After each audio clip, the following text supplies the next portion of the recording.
Bonjour à tous, nous sommes en 2018 et c'est l'année du chien. À cette occasion, je vous propose donc un tuto consacré à Koridakuma, une mascotte japonaise cosplayée en tenue de toutou.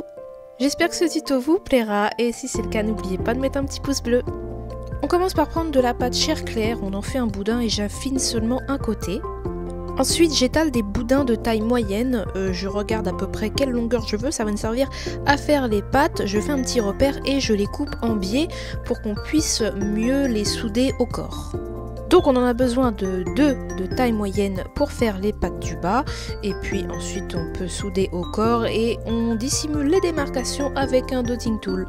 Pour faire les bras, on répète cette même opération, c'est-à-dire qu'on on prend un boudin, mais cette fois-ci d'une taille un peu plus petite, et pareil, on coupe en biais pour pouvoir les souder au corps. Et voilà le rendu que vous êtes censé obtenir à partir de cette étape. Pour faire le visage, on a besoin de pâte Sahara, et pour faire la tête du cosplay du chien, on a besoin toujours de pâte chair claire, et vous leur donnez une forme comme vous voyez à l'écran.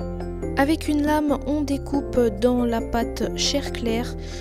Ceci va nous permettre d'insérer le visage de Koridakuma, c'est-à-dire la pâte Sahara que nous avons étalée tout à l'heure. Donc on découpe et on insère la pâte Sahara dans ce trou. Pour faire le museau, on prend un peu de pâte blanche qu'on appuie tout simplement un peu dessus, ça lui donne une forme ovale et on dépose ça sur la pâte Sahara. Creusez les yeux avec un dotting tool dans la pâte Sahara et vous y insérez deux billes noires. Donc là il faut bien faire attention à ce que les yeux touchent quand même un peu le museau. Ensuite, comme nous avons constitué le visage à plat, il faut faire l'arrière du visage, donc on étale une petite boule de pâte et on la soude avec l'avant du visage. Toujours avec notre pâte chair claire, on va faire les oreilles, donc on étale de la pâte en forme d'oreille, un peu affinée sur le dessus et plus épais vers le bas. Voilà ce que ça donne. Comme notre petit ourson est déguisé en chien, on va insérer les yeux et la truffe sur la pâte chair claire, donc c'est juste 3 petites boules noires. Avec une petite boule et 2 petites raies noires, je fais la truffe et la bouche de Koridakuma.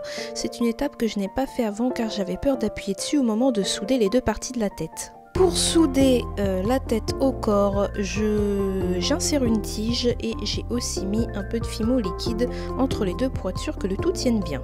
L'accessoire indispensable à notre déguisement du toutou, c'est bien sûr son os. Donc on prend de la pâte blanche, vous l'affinez un peu plus au milieu, on fend les extrémités, on les arrondit, on dépose un peu de fimo liquide et on peut mettre l'os sur les bras de Koridakuma.